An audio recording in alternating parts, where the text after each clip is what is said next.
On the night of February 19th, 1994, everything appeared normal at General Hospital in Riverside, California. As usual, emergency room staff moved between patients' beds while the sounds of medical monitors echoed through the corridors. It was a Saturday night, and the hospital was experiencing one of its typically busy shifts. But at around 8:15 p.m., the arrival of a single patient would transform that ordinary night into one of the most incomprehensible events in the hospital's history within only a few minutes. Paramedics carried a young woman into the emergency room on a stretcher. Her name was Gloria Ramirez. She was only 31 years old and was battling advanced cervical cancer. Throughout that day, she had suffered from nausea and vomiting. Her heart was beating dangerously fast, and her breathing had become irregular. By the time she reached the hospital, her consciousness was clouded. She could give only brief and difficult-to-understand answers, and she was breathing rapidly and shallowly. The doctors immediately took her into Trauma Room 1. Her heart was beating so rapidly that its chambers had no time to fill with blood, and her blood pressure was steadily falling. The medical team administered medication to bring the irregular heart rhythm under control. While a respiratory therapist pumped air into her lungs through a mask, the other staff members watched the monitors. But Gloria's condition was not improving. On the contrary, it was deteriorating with every passing second. As the doctors prepared to restore her heart rhythm with electrical shocks, they removed her clothing. It was at that moment that several people in the room noticed an unusual sheen on Gloria's skin.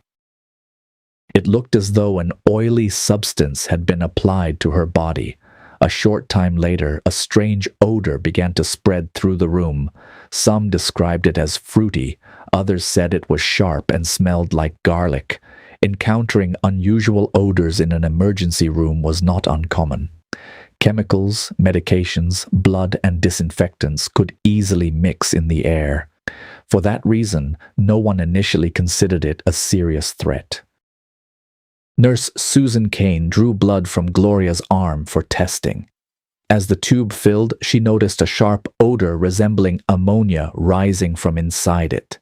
Kane handed the tube to Dr. Julie Gorczynski, who was standing nearby. Gorczynski raised the blood toward the light. Small yellowish-brown particles were floating inside the tube. They looked like crystals. While the people in the room were still trying to understand what they were looking at, Susan Kane felt an intense burning sensation in her face. She said she did not feel well and tried to move toward the door of the trauma room. After only a few steps, she stumbled and collapsed to the floor. At first, it was thought that exhaustion, hunger, or extreme stress might have caused it. But as Kane was carried from the room, Julie Gorczynski began to feel nauseated. Saying that she was dizzy, she left the trauma room and sat in a chair near the nurse's station. A staff member approached and asked whether she was all right. Before Gorczynski could answer, she lost consciousness. A short time later, her breathing became irregular. She would take several breaths and then stop breathing completely for several seconds.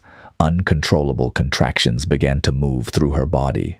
Respiratory therapist Maureen Welch, who was also inside the trauma room, had noticed the same strange odor. She remembered hearing someone scream. When she opened her eyes, she could not control her arms or legs. Only a few minutes earlier, everyone in the room had been fighting to save a single patient. Now, the people attempting to save her were collapsing one after another. More staff members began reporting dizziness, nausea, shortness of breath, burning skin, and muscle spasms. Some had difficulty walking even after leaving the room. Everyone in the emergency room had begun asking the same question. What was inside that room? Hospital administrators quickly declared an internal emergency. Patients were removed in their beds, the corridors were evacuated, and the emergency department was temporarily relocated to the hospital parking lot. Doctors began treating both their patients and the colleagues beside whom they had been working only minutes earlier. Believing that they might have been exposed to a toxic substance, staff members removed some of the workers' clothing and sealed it inside plastic bags. But someone was still inside, Gloria Ramirez. While everyone else was being evacuated, a small medical team remained in the trauma room and continued fighting to bring her back. Her heart was shocked repeatedly. Medication was administered. Chest compressions continued. But at 8:50 p.m., approximately 35 minutes after her arrival at the hospital, Gloria Ramirez was pronounced dead. Official records would attribute her death to kidney failure and an irregular heart rhythm caused by her advanced cancer. But what had happened inside the room remained unexplained. Gloria's body was moved to an isolated area beside the trauma room and later placed inside a specially sealed container. A large proportion of the emergency room staff reported experiencing at least one symptom that night. 5 people were admitted to the hospital. Julie Gorczynski, one of the most severely affected, remained in intensive care for approximately 2 weeks. In addition to respiratory problems, she developed inflammation of the liver and problems with her pancreas. Some would later argue that all of these symptoms had resulted from fear and panic. But the physical damage found in Gorczynski's body strengthened the possibility that the incident had involved more than fear alone. At around 11 p.m., a hazardous materials team arrived at the hospital. The emergency room was scanned for numerous toxic compounds, ranging from sewer gas to chemical warfare agents. Nothing was found. Because the autopsy team did not know what they might encounter inside Gloria's body, they wore airtight protective suits. Her body was examined for approximately 90 minutes inside a sealed room. Samples were taken from her blood, tissues, and even the air inside the container in which she had been held. But the initial examinations detected no poison powerful enough to justify the evacuation of an entire emergency room. Rather than solving the case, the result made it even more mysterious. If no toxic substance was present, why had trained medical professionals collapsed one after another? California health officials interviewed the staff members who had been working that night. They discovered that the symptoms had been more severe among those who had come closest to Gloria and had worked with her intravenous lines. Even so, laboratory findings revealed no clear cause of poisoning. One official explanation proposed that the incident might have been a case of mass psychogenic illness triggered by intense fear and stress. According to this theory, the collapse of the first few workers might have produced powerful fear and physical reactions in the others, but it did not fully explain the crystals inside the blood tube, the unusual odor, or the severe organ damage suffered by some of the staff. Months later, researchers at Lawrence Livermore National Laboratory developed a different theory. They believed Gloria Ramirez might have applied a substance known as DMSO to her skin in an attempt to relieve the pain caused by her cancer. This gel-like substance could have explained the oily appearance of her skin and the garlic-like odor. According to the researchers, the high concentration of oxygen used in the ambulance might have caused the DMSO to transform into another chemical compound. Because Gloria's kidneys were no longer functioning properly, the substance might have accumulated inside her body and then crystallized when her blood was removed and exposed to the cooler air of the emergency room. This theory could explain the particles seen inside the tube, but the most disturbing claim came next. Some researchers proposed that the chemical transformation might have continued, creating highly toxic dimethyl sulfate vapor. A substance like this could have caused many of the symptoms reported among the hospital staff that night, including unconsciousness, convulsions, breathing difficulties, and organ damage.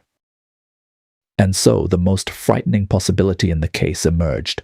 Could Gloria Ramirez's body, combined with the conditions inside the hospital, have become the center of a chemical reaction capable of harming the people around her?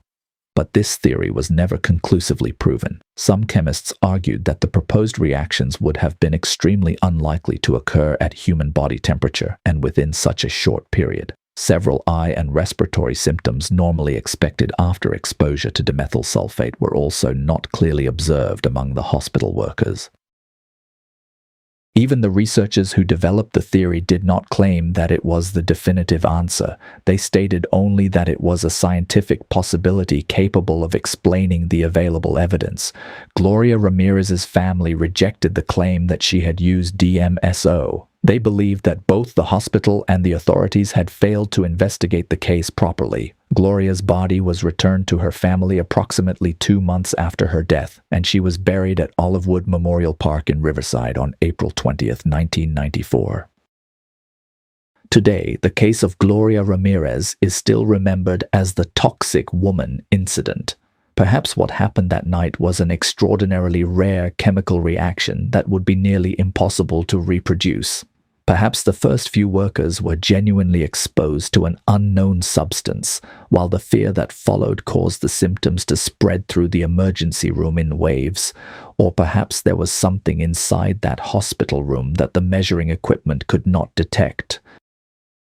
More than 3 decades later, what truly happened inside that trauma room still has not been conclusively explained. And perhaps the most disturbing aspect of the case is not whether Gloria Ramirez's body was actually toxic. The most frightening part is that everything happened before the eyes of trained doctors and nurses, and science still cannot fully explain why the people inside that room collapsed one after another.